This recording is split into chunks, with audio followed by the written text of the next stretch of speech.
Hello friends, எல்லாருக்கும் வணக்கம். இன்றைக்கி என்னெல்லாம் காய்கறி வாங்கியிருக்கோன்னு பார்ப்போம். ஃபஸ்ட்டு பார்த்திங்கன்னா முள்ளங்கி வாங்கியிருக்கேன். இது ரெண்டுமே அரை கிலோ இருந்துச்சு. அப்புறம் சவுச்சவு அரை கிலோ. எல்லா ப்ரைஸ் பார்த்திங்கன்னா அரை கிலோ வாங்கினோம்னா 15 ருபீஸ், 1 கேஜி வாங்கினா 25 25 ரூபா.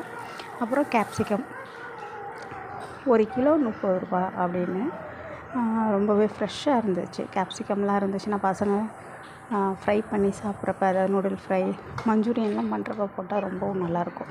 அப்புறம் வாழைக்காய், ஒரு வாழைக்காய் 10 ரூபா. இதுவுமே நல்லா ஃப்ரெஷ்ஷாக இருந்துச்சு. அப்புறம் குக்கும்பர் 1 கிலோ 25 ரூபா. கொஞ்சம் பெரிய சைஸாக இருந்துச்சு. நான் எப்போதும் செலக்ட் பண்ணுறப்ப சின்னதாக தான் செலக்ட் பண்ணுவேன். ஆனால் இன்றைக்கி சைஸ் அந்தமாரி அமையல, கொஞ்சம் பெருசாக இருந்துச்சு. ஆனால் இப்போலாம் இப்படி தான் வருது, எதனாலன்னே தெரியல. நம்ம ஊர் சைட்லலாம் குட்டி குட்டியாக இருக்கும் குக்கும்பரு. இங்கே சென்னையை பொறுத்தளவு பெருசு பெருசாக இருக்கும். அப்புறம் வெண்டைக்காய், பீன்ஸு எல்லாமே நல்லா ஃப்ரெஷ்ஷாக இருந்துச்சு, பச்சை பசேல்னு. இன்றைக்கி க்ரீனாக ஒரு பர்ச்சேஸ். அடுத்த வீடியோவில் பார்க்கலாம்.